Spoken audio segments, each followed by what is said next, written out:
네, 지난 시간에는 우리가 레위기 23장 그 전반부 봄의 네 절기를 살펴보았습니다. 그 앞에 안식일이 하나 더 추가가 되어 있죠. 지난 시간의 내용을 간략하게만 좀 생각해 본다면 안식일은 창조주 하나님을 기억하는 그러한 날입니다. 제7일마다 창조주 하나님께서 창조하시고 쉬신 날을 기억하기 때문에, 기념하기 때문에 창조주를 기억합니다. 창조주를 기억한다는 얘기는 우리의 정체성을 깨닫는 그러한 귀한 일도 됩니다. 우리는 과연 어디서 와서 무엇을 하다가 어디로 가는 존재인가, 그것을 확실히 알게 해주시는 것이 바로 안식일이었습니다. 그 다음에 봄에 이제 네 절기 중에서 맨 처음 절기는 6월절이죠. 이스라엘 백성이 출애굽한 그 6월절. 이것은 예수님의 십자가의 죽음으로 성취가 됩니다. 봄의 제2절기는 무교절입니다. 6월절에서 나와서 바로 이제는 급하게 애굽을 빠져나오는 그런 그 절기가 되겠습니다. 이것은 예수님의 장사 지냄으로 성취가 됐다 볼 수가 있고요. 제3절기는 초실절인데 이는 예수님의 부활하심으로 성취가 됐다. 그리고 제4절기는 오순절인데 이 오순절날 성령 강림으로 성취가 됐다. 이렇게 우리가 지난번 시간에 확인을 했습니다. 오늘은 가을절기, 나팔절, 그리고 속죄일, 그리고 초막절 이 세 절기에 대해서 좀 살펴보고자 합니다. 우리가 잠깐 읽었지만 나팔절은 레위기 23장 24절에 보면 이렇게 되어 있습니다. 이스라엘 자손에게 말하여 이르기를 일곱째 달 곧 그 달의 첫째 날, 다시 말해 7월 1일이죠. 7월 초하루 날을 너희는 안식일로 삼을지니 나팔들을 불어 기념할 날이요 거룩한 집회의 날이니라. 그래서 7월 초하루를 나팔절로 지냈습니다. 이스라엘 달력은 우리나라 음력과 비슷합니다. 구성은 음력인데 이스라엘 달력 1월이 우리 음력으로 1월은 아니고 우리 음력으로는 한 2월이다 이렇게 한 달 정도 이렇게 차이가 납니다. 그래서 양력으로는 한 2달 정도 차이가 나게 되죠. 아무튼 일곱째 달 첫째 날을 나팔을 불어가지고 기념하도록 그렇게 했습니다. 민수기에서 보면 이 나팔 2개를 은으로 만들어라. 그리고 그 2개를 가지고 부는 방식에 따라서 어떤 때는 제사장들을 오게 하고, 어떤 때는 또 그 주목들을 오게 하고, 또 어떤 때는 또 이동을 하도록 하고, 뭐 이런 그 여러 가지 방법이 있었습니다. 근데 출애굽해서 광야에서 생활할 때는 그렇게 해야 됐지만은 이제는 가나안 땅에 정착한 다음에는 진영을 이동할 필요가 없어졌습니다. 그죠? 그렇기 때문에 이제는 그 나팔절이 집회 소집 용도로만 쓰게 되었다. 이렇게 보면 거의 틀림이 없습니다. 그래서 집회는 어떤 때 집회를 하냐? 각 절기마다 집회를 합니다. 그러면 그 절기는 아주 기쁜 날이기도 하고 또 하나님께서 이렇게 정하신 날이기 때문에 거룩한 날이기도 하고 또 나팔을 불어가지고 그 기념이 되게끔 그렇게 하는 날이 이 나팔의 어떤 용도였다 이렇게 볼 수가 있습니다. 7월 1일 날 구약의 역사상에서는 어떤 일들이 있었나 이렇게 살펴보니까 제일 그 두드러진 것이 느헤미야 8장 2절에 보면 잠깐 느헤미야 8장 2절을 찾아보겠습니다. 느헤미야 8장 2절에 보면 이런 말씀이 있습니다.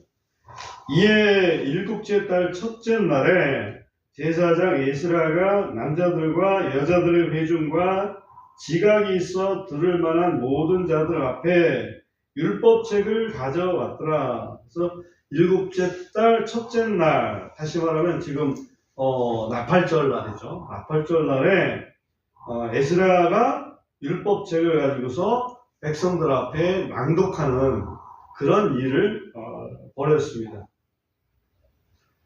어느 정도까지 낭독을 했냐면 아침부터 정오까지, 아침 9시부터라고 생각해요. 9시? 훨씬 더 빠르겠죠? 우리는 아침 시간이 6시부터 시작하니까 6시부터 12시까지 했다 그러면 거의 6시간 동안을 율법을 낭독했습니다.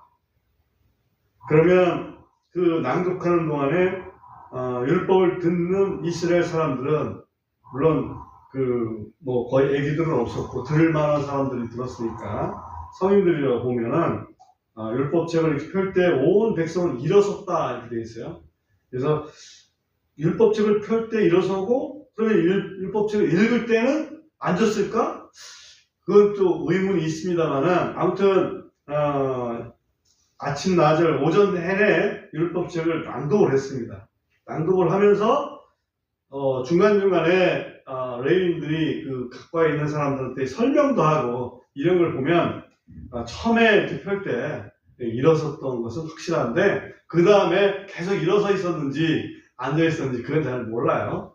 우리 침례교회에서는 전통적으로 성경책을 처음에 봉독할 때 우리가 일어서서 함께 듣습니다. 그죠? 그리고 에스라가 위대하신 하나님을 찬송했습니다. 그랬더니 온 백성이 아멘 아멘 화답했다라고 느헤미야 8장에 기록을 하고 있습니다. 또 나팔절에 대한 성경의 이야기는 어떤 것이 있을까 우리가 생각해 볼 때 신약 시대에 데살로니가전서 우리가 아까 찬송을 부르긴 했었습니다만 데살로니가전서 4장 16절 17절에 보면 우리가 이게 나팔에 대한 이야기가 나옵니다. 제가 한번 찾아서 읽어볼게요. 이는 주께서 호령과 천사장의 음성과 하나님의 나팔 소리와 함께 친히 하늘로부터 내려오실 것이기 때문이니 그리스도 안에서 죽은 자들이 먼저 일어나고 그 후에 살아서 남아있는 우리가 그들과 함께 구름들 속으로 채어 올라가 공중에서 주를 만나리라. 그리하여 우리가 항상 주와 함께 있으리라. 주께서 호령과 천사장의 음성과 하나님의 나팔 소리와 함께 하늘로부터 내려오실 것이다 라고 말씀하고 있습니다. 그래서 하나님의 나팔 소리가 나면 그때 우리 주님이 하늘로부터 강림하실 것이다. 이것을 다른 말로 하면 재림하실 것이다. 이렇게 이해를 할 수가 있습니다. 여기 보면 좀 특이한 것은 나팔 소리가 하나님의 나팔 소리라고 되어 있습니다. 다시 말하면 하나님께서 그 나팔을 부신다. 이렇게도 볼 수 있죠? 하나님의 나팔 소리니까. 어떤 때는 이제 천사의 나팔 소리 뭐 이런 표현도 어떤 부분에서 있지만 아무튼 구약시대 이 땅에서는 나팔을 제사장들이 불게 됐습니다. 제사장들이 불면은 그거에 따라서 이스라엘 백성이 움직였습니다. 그런데 하나님의 나팔 소리이기 때문에 뭔가 다른 움직임이 있지 않을까 하고 우리가 생각을 좀 해볼 수 있죠. 하나님의 나팔 소리는 이스라엘 백성이 아니라 영적 이스라엘 백성, 온 그리스도인들 하나님의 자녀들이 움직여야만 되는 그런 나팔절이다 이렇게 볼 수가 있습니다. 이사야서 27장 13절을 한번 보겠습니다. 이사야서 27장 13절 보면 이런 말씀이 있습니다.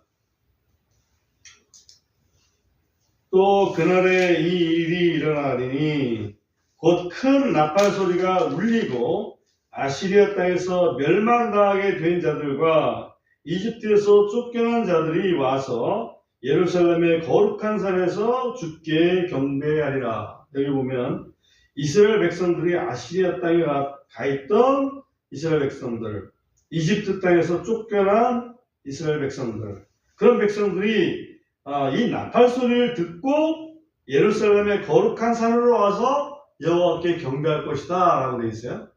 그러면 저 외국에 있는 사람들이 나팔 소리를 들으려면 그 나팔 소리를 제사장이 예를 들면 예루살렘 성전에서 분다고 해서 들리겠어요? 이것은 우리가 데살로니가서 4장에서 봤던 것처럼 하나님의 나팔 소리가 들려야 들리지 않겠어요? 그래서 여기서 알 수 있는 것은 하나님의 나팔 소리가 울릴 때 영적 이스라엘인 구원받은 우리 그리스도인들은 하늘로 올라가고, 그죠? 또 죽은 자들이 먼저 부활하고 살아있는 자들이 함께 하늘로 올라간다. 이걸 휴거라고 그러잖아요. 휴거가 일어나지만 이 땅에서 이스라엘 백성들, 다시 말하면 예수님을 메시아라고 인정하지 않았던 그 이스라엘 백성들이 이 나팔 소리와 함께 예루살렘의 거룩한 산을 와서 결국은 회개하고 예수님이 메시아였구나 하는 것을 인정하는 그런 그 여호와께 경배하는 일이 있지 않겠나라고 이렇게 생각해 볼 수가 있습니다. 그래서 이를 종합해 본다면 이 나팔절 절기는 결국은 예수님의 재림하고 연관이 있다. 예수님의 재림 나팔이 있을 때에 비로소 이 나팔절 절기는 성취가 될 것이다. 구약에 있던 모든 것들은 사실은 예표지 않습니까? 예표, 앞으로 일어날 일에 대한 예표, 계시 이런 의미가 있습니다. 그 다음에 이제 본문으로 돌아와서 가을 절기 두 번째 보겠습니다. 레위기 23장 27절부터 보면 제가 읽어보겠습니다. 또한 이 일곱째 달의 10일은 속죄일이니 그것은 너희에게 거룩한 집회가 되리라. 너희는 너희 혼을 괴롭게 하고 불로 만든 헌물을 주께 드릴지니라. 또 너희는 바로 그날에 아무 일도 하지 말지니라. 이는 그것이 너희를 위하여 주 너희 하나님 앞에서 속죄하는 속죄일이기 때문이라. 이는 바로 그날에 괴로움을 당하지 아니하는 어떤 혼이든지 그는 자기 백성 중에서 끊어질 것이기 때문이라 라고 이렇게 말씀하고 있습니다. 여기 속죄일 일곱째 달 10일 7월 10일 이스라엘 달력으로 7월 10일입니다. 이스라엘 달력으로 7월 1일이 나팔절이었죠. 다 소집을 해놨습니다. 그 다음에 7월 10일은 속죄일이다 이렇게 말씀하고 있습니다. 속죄일에 대해서는 또 민수기라든지 이런 쪽에서도 또 이렇게 살펴서 얘기하고 있는데 여기 보면 이스라엘 백성들에게 1년에 한 차례, 그죠? 1년에 한 차례 민족적인 어떤 용서가 선포가 되는 그런 날입니다. 그래서 염소 2마리를 가지고 한 마리는 죽여서 그 피를 가지고 대제사장이 지성소로 들어가서 사함을 받고 그 다음에 한 마리는 살려서 이스라엘 민족의 죄를 다 그 염소에게 옮겨가지고 사람 살지 않는 곳까지 끌고 가서 거기서 이제 방생하는 그런 의식을 행하게 되어 있습니다. 그래서 그것이 원만하게 치러지면 1년은 이제 다시 우리한테 보장이 됐구나. 이런 날이 바로 속죄일입니다. 근데 히브리서에 보면 제사장은 이 땅에 있는 제사장들은 1년에 한 차례씩 이렇게 하나님의 용서를 구해야 됐습니다. 그죠? 1년에 한 차례씩 대제사장이 지성소에 들어가서 하나님의 용서를 받아야 됐습니다. 유효기간이 1년이죠. 그렇다고 해서 그게 또 완전하냐? 그러면 양심상으로 완전하게 하지는 못한다. 성경은 분명히 말씀하고 있습니다. 그러나 우리 주님은 그거를 단 한 번에, 그죠? 단 한 번에 그것을 완성하셨습니다. 그래서 이 마지막 때에 단 한 번 그 일을 위해서 마지막 때에 오셨다. 이렇게 성경은 말씀하고 있습니다. 근데 오늘 이 속죄일 중에서 좀 특이한 부분이 뭐냐면 27절에 후반전에 보면 너희는 너희 혼을 괴롭게 하고 표현이 있습니다.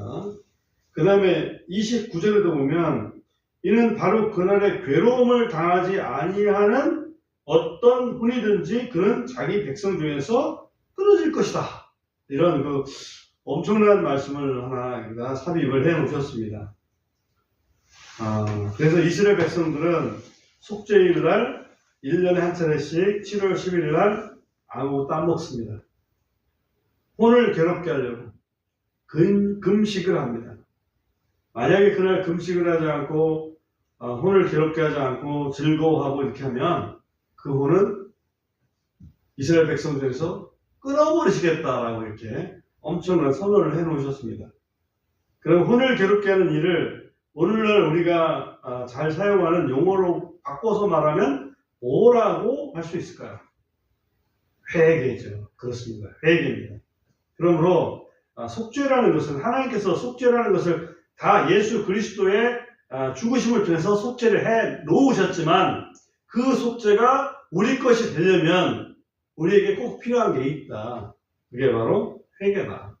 그러니까 회개 없는 속죄는 없다라고 보는 것이 정확합니다.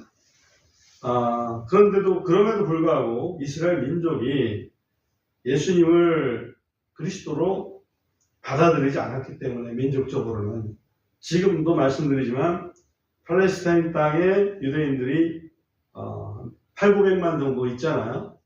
한 900만 정도 있는 걸로 알고 있는데 그 900만 중에서 한 3%?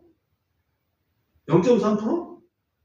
3%였는데 0.3%인데 지난번에 계산을 해볼 때 너무나 작은 사람들만 예수님이 메시아라고 이렇게 믿고 있습니다. 민족적으로 아직까지도 회개에 이르지 못하고 있다라고 우리가 알고 있고 예수님께서 재림하시고 우리 성도들이 휴거한 상태에서 아마도 민족적인 회개가 그 이스라엘 백성에게 있지 않겠나. 왜냐하면 그 나팔절에 이스라엘 민족들이 지금도 그 이스라엘 팔레스타인 땅으로 고토로 돌아오고 있지만 휴거가 있는 그 때가 일어난다. 그 날이 온다. 나팔절이라고 하는 그런 하나님의 나팔의 음성을 흩어져 있는 유대인들이 듣는다. 그러면 안 돌아오겠어요? 들어오겠죠? 돌아오겠죠? 돌아오면은 그들은 회개할 수밖에 없겠구나. 민족적 회개가 바로 거기서 이어지겠구나.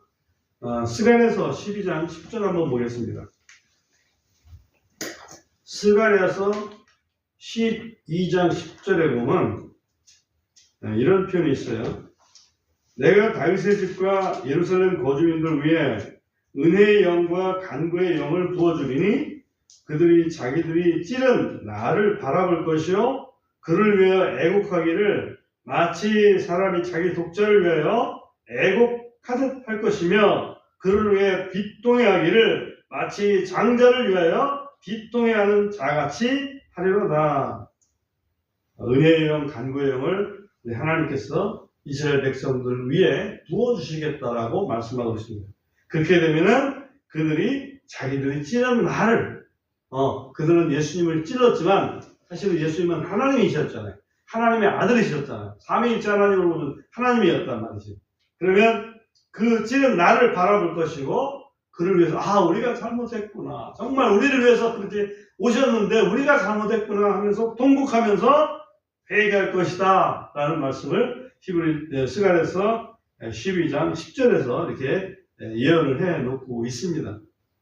이것이 궁극적으로는 속죄일의 성취가 될 것이다 말씀을 드릴 수가 있어요. 그 다음에 이제 가을절기의 마지막이 초막절인데 레위기 본문으로 돌아와서 23장의 34절에 가보면 이렇게 말씀이 되어 있습니다. 이스라엘 자손에게 말하여 이를지니 이 일곱째 달의 15일은 7일 동안 주를 향한 장막절이 되리라. 첫째 날에는 거룩한 집회가 있을지니 그날에 너희는 아무 노동도 하지 말지니라. 7일 동안 너희는 불로 만든 헌물을 주께 드릴 것이요 여덟째 날에 너희에게 거룩한 집회가 될 것이며 또 너희는 불로 만든 헌물을 주께 드릴지니 그것은 엄숙한 집회니라. 그날에 너희는 아무 노동도 하지 말지니라. 15일 날 첫째 날 안식을 하고 그리고 7일이 지난 다음에 제8일 22일 날 또 안식을 하도록 그렇게 규정을 해놓고 있습니다. 초막절은 기본적으로 어떤 의미가 있었냐면 광야 생활할 때 초막에 거했다. 초막이라는 것은 풀로 만든 집을 초막이라고 할 수 있지 않겠어요? 그러니까 임시 거처지. 광야는 임시 거처입니다. 이것은 우리가 이 세상에 살아가는 것이 임시 거처라는 것을 깨닫게 해주시는 어떤 장면이라고 봐야 됩니다. 그래서 초막절은 출애굽 시절에 우리가 임시 거처를 지냈다 하는 것을 추억하는 그게 이제 가장 기본이고, 그리고 시기적으로 보면 추수한 다음에, 가을 추수한 다음에 절기를 지키는 거란 말이에요. 그때 굉장히 즐거워요. 그래서 모든 건 다 농사 끝났고 하나님께서 주신 그 열매를 가지고 좀 기념을 하고 하나님께 감사드리고, 그리고 이제 겨울을 맞는 거지. 그게 이제 하나의 큰 의미입니다.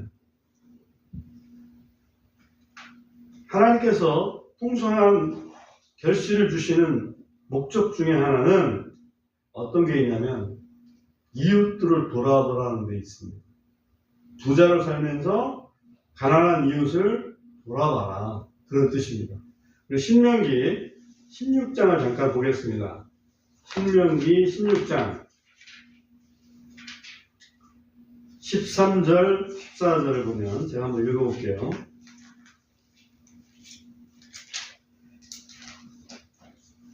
네가 내 곡식과 내 포도음료를 거두어 들 후에 7일 동안 장막절을 지킬지니라. 이 장막절이 초막절이에요. 너는 곧 너와 내 아들과 내 딸과 내 남종과 내 여종 그리고 내 성문들 안에 거하는 레위인과 나그네와 아버지 없는 자와 과부는 내 명절을 기뻐할지니라. 그렇죠?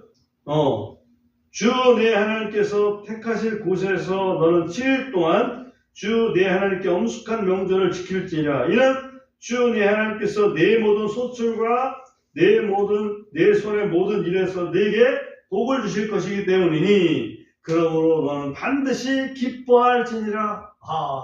이 초막절에는 기뻐해야 되는 거야. 왜? 하나님께서 소출을 많이 주셨으니까. 그래서 특별히 14절에 우리가 이미 읽었지만 거기 보면 내 남종, 내 여종, 또 레위인, 나그네, 아버지 없는 고아들, 그리고 과부, 이런 사람들을 꼭 기억을 해가지고 그 사람들과 함께 기뻐하도록 그렇게 되어 있습니다.